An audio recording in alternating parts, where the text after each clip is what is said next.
सभी भाई बहनों का सर्व कल्याण वृक्ष की प्रश्नोत्तर ज्ञान कक्षा में एक बार फिर स्वागत है। आज की चर्चा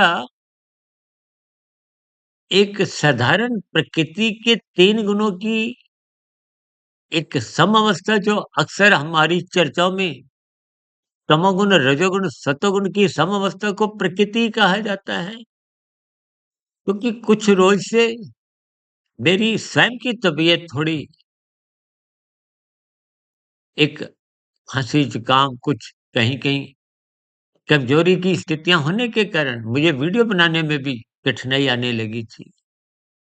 क्योंकि उठने का सिलसिला तो देखिए मैंने पहले भी कई बार ज़िक्र किया है कि 1 डेढ़ 2 ढाई बजे तो उन स्थितियों में थोड़ी कमजोरी आने लगी। तो जिसके फलस्वरूप मेरी दिनचर्या में कुछ रुकावट सी आई। तो फिर मैंने आयुर्वेद की स्थितियों पर तो आयुर्वेद में ये वात, कफ, पित्त इन सभी स्थितियों पर हालाँकि हमने पहले भी एक बार वीडियो बनाई थी स्वस्थ स्थूल शरीर की कसौटी। लेकिन फिर भी कभी-कभी स्थितियाँ जिन पर हमने वीडियो बना भी चुके हैं, बात समझ भी चुके हैं, फिर भी उम्र की दहलीज कहो, कुछ बाहरी परिस्थितियाँ जिसको आज प्रदूषण का भी नाम दिया जा रहा है। तो कहीं न कहीं आपका मेरा स्वास्थ्य देखिए बाहरी स्वास्थ्य का अभिप्राय स्थूल शरीर से है और भीतर का स्वास्थ्य का अभिप्राय आपका मेरा सूक्ष्म शरीर, कारण शरीर की स्थितियों से है। तो इसलिए मेरे मन में आज आया जैसे वात, कफ, पित्त का एक संतुलन बनना से आपकी रोग प्रतिरोधक क्षमता एक सात्विक स्तर पर, एक संतुलित स्तर पर रहती है। तो रोगों से लड़ने की क्षमता एक बनी रहने के कारण आपका हमारा शरीर स्वस्थ रहता है। इसी तरह मन बुद्धि को भी स्वस्थ रखिए। मन बुद्धि को स्वस्थ रखने के दृष्टिकोण से ही हम बार-बार कहते हैं सत्संग करो, हम बार-बार कहते हैं ब्रह्म मुहूर्त में उठो। देखिए हमने भी पिछले लगभग 7 वर्षों से 5300 से अधिक वीडियो प्रसारित किए। में कोई नया ज्ञान नहीं है। ये ज्ञान की कड़ियाँ को हमारे भीतर पहले से ही आत्मा को मालूम है। लेकिन संसारी भोगों की जो एक स्थितियाँ हैं, ये राजसी, तामसी स्थितियाँ जो निरंतर यही तो गुणों की एक मूल स्थितियाँ हैं। यहाँ पर हम कोई रजोगुण का पुण्य त्याग कर नहीं सकते और कलिजुगी स्थितियाँ हैं, तमोगुण की स्थितियाँ भी कहीं न कहीं आपको प्रत्यक्ष, अप्रत्यक्ष रूप से कहीं न कहीं आपको कमज़ोर कर देती हैं। लेकिन इन सभी स्थितियों से निपटने के लिए शास्त्र बार-बार कहते हैं, सत्संग करते रहो। मेरा स्वयं का ये अनुभव है। हालाँकि देखिए हम कभी ब्याह-शादी में कहीं जाने पे साल में कभी ऐसे 2-4 दिन बन जाते हैं। लौटते-लौटते ही 1 डेढ़ 2 बज जाते हैं। क्योंकि आजकल ब्याह-शादियों का कुछ स्थितियाँ जाने का स्थितियाँ ही 10-10 बजे की हैं।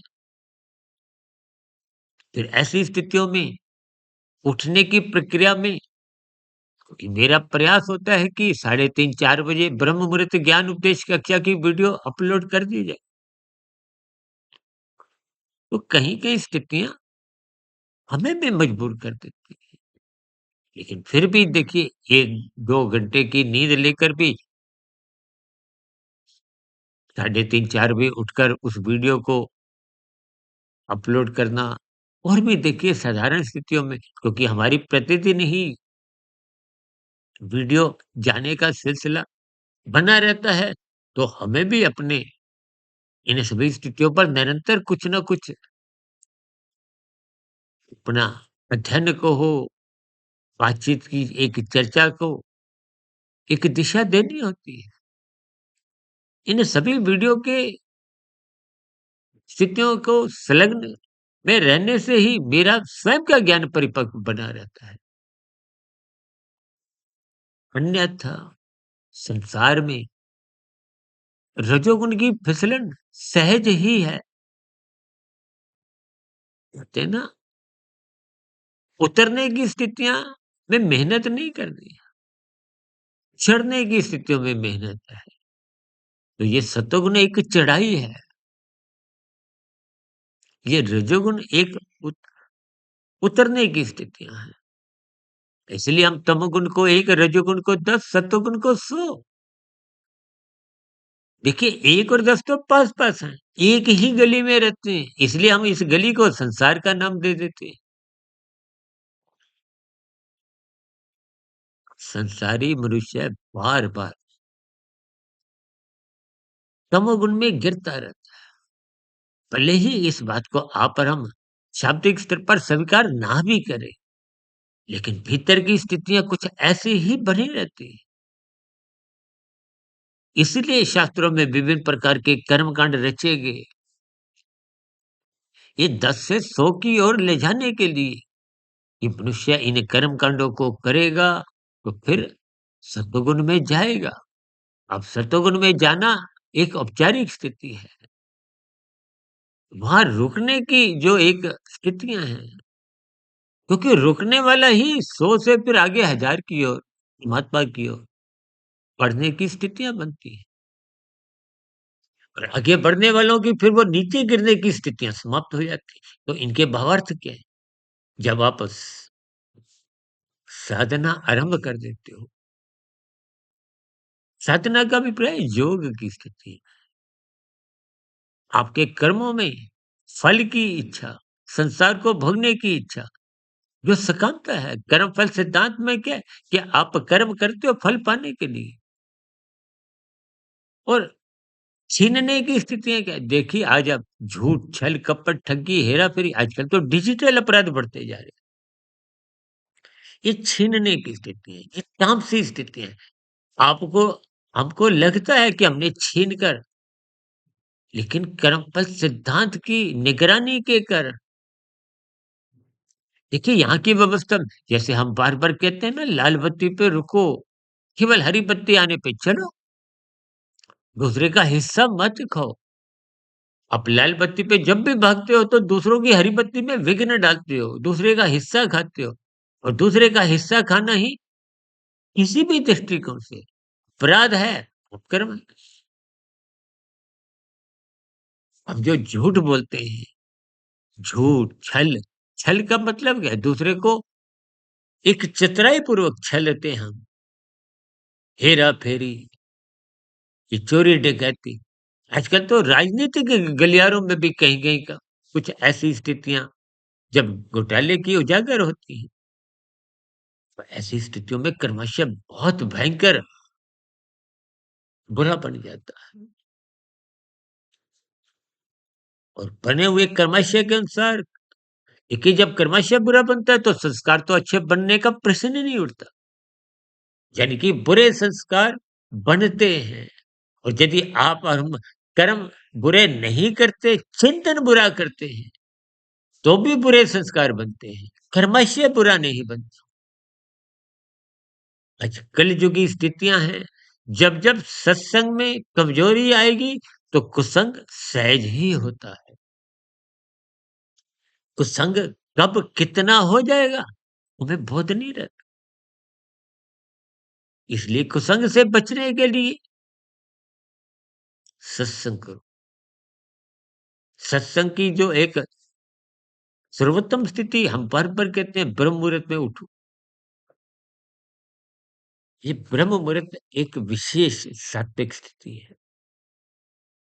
इस स्थिति का लाभ उठाओ, क्योंकि इस स्थिति विशेष में तमोगुण सो चुका है और संसार अभी जगा ही नहीं। ये तमोगुण रजोगुण ही आपको में परेशान करते हैं, बांधते हैं। इसलिए शास्त्र क्या कहते हैं? तमोगुण रजोगुण बंधनदायक। मुक्तिदायक केवल सतोगुण है। इसलिए शास्त्र बार-बार कहते हैं, सत्संग करो।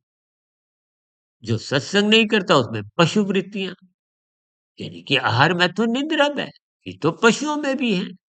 तो जब ये आप भी इन 4 वृत्तियों में ही अपना जीवन खोते जा रहे हो और इन पशु वृत्तियों के कारण ही छीना-झपटी, नीतिगत कार्य, कानून का उल्लंघन, शास्त्र विरुद्ध पाप कर्म होने लगे हैं, तो निश्चित रूप से आपका हमारा कर्माशय भी बिगड़ रहा है, संस्कार भी बिगड़ रहे हैं। क्योंकि कुसंग होने से संस्कार बिगड़ते हैं और संस्कार बनते बिगड़ते केवल मनुष्य जीवन।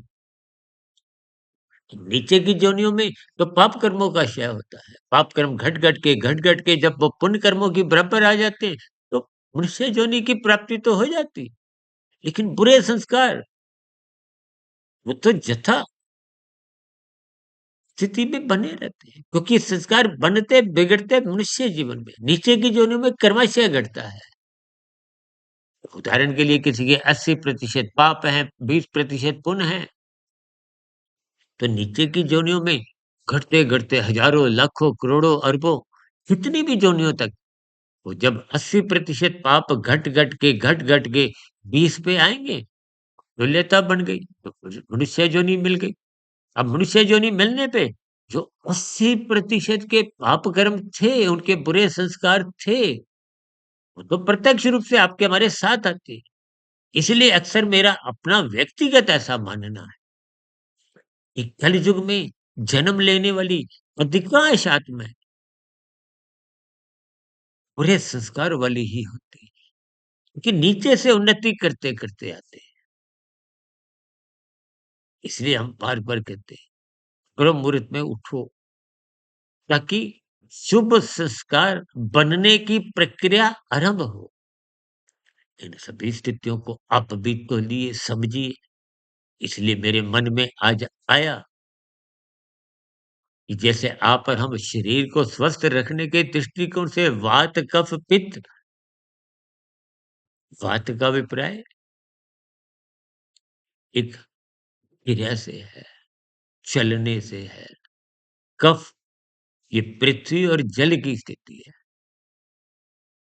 और पित्त का अभिप्राय अग्नि से है। गीता में कहा गया ना कि आपकी जठरा अग्नि स्वस्थ हो रहने से आपका खाया-पिया पचता है। ब्रह्म मुहूर्त में उठने से आपका सत्संग भी बचता है। देखिए स्थितियों को कहीं भी एक दूसरे से जोड़िए। हमें केवल आध्यात्मिक उन्नति के दरवाजे खोलने हैं। बात किसी भी रूप में समझ में आ जाए। देखिए आपके हमारे तीनों शरीर जड़ हैं। माता के गर्भ में हमारे शरीर का स्थूल शरीर का निर्माण होता है और निर्माण कब होता है? जब माता-पिता का रज-बीरे से एक प्रथम कोशिका के साथ ही किसी सूक्ष्म शरीर, कारण शरीर, आत्मा और परमात्मा का प्रवेश होता है, तो फिर शरीर का निर्माण होता है। कि हमारे तीनों शरीर जड़ हैं, चेतन सत्ता आत्मा और परमात्मा है। आत्मा ज्ञान स्वरूप है, परमात्मा आनंद स्वरूप सत्ता है। आप ज्ञान में रहेंगे, तो वहाँ के आनंद की झलकें मिलेंगी। तो पूर्ण ज्ञान में स्थिति, हयाती की स्थिति। जब शुभ संस्कार बन जाते हैं, शत प्रतिशत बुरे संस्कार हट जाते हैं, किन्हीं भी स्थितियों से। यानी कि वात, कफ, पित्त से संतुलन से स्थूल शरीर स्वस्थ रहता है, तो सूक्ष्म शरीर और कारण शरीर स्वस्थ बनाइए। ये 3 गुणों की स्थितियों को, क्योंकि तमोगुण की निषेधात्मक स्थितियाँ बंधनदायक है। हाँ, ये तो मेरा आपका शरीर भी तो तामसी है। स्थितियों की पहचान करें। इसलिए आज हमने ना प्रसन्न होते हुए भी मन में कोई विचार आया, उस पर हमने कुछ विश्लेषण, कुछ चर्चा, हो सकता है कुछ समझाने में कुछ कमी रह गई हो। आप भी इन स्थितियों पर विचार करें, चिंतन करें, अपने जीवन को व्यवस्थित बनाएँ। अपना स्थूल शरीर स्वस्थ रखें, क्योंकि ये एक साधन है। गीता में तो स्पष्ट शब्दों में आपके मेरे शरीर को रथ का नाम दिया है। आध्यात्मिक यात्रा करने के लिए शरीर स्वस्थ रखिए, ब्रह्म मुहूर्त में उठिए। निश्चित रूप से आपकी साधना में भले ही गति ना भी आए, लेकिन निश्चित रूप से दिशा परमात्मा की ओर बनी रहे। इन्हीं शुभकामनाओं के साथ आज की चर्चा विशेष को जो बहुत ही साधारण शब्दों में मैंने समझाने का एक प्रयास किया है, फिर भी आपके कोई प्रश्न, सुझाव, कोई किंतु-परंतु की शिकायत हो, तो नीचे कमेंट्स बॉक्स पर उन सभी प्रतिक्रियाओं का स्वागत है। चर्चा विशेष को सुनने के लिए आप सभी भाई-बहनों का बहुत-बहुत धन्यवाद। कल सुबह फिर मिलेंगे ब्रह्म मुहूर्त ज्ञान उपदेश कक्षा में। तब तक आप अपने आध्यात्मिक मित्र सुधीर भाटिया फकीर को इजाज़त दें। नमस्कार।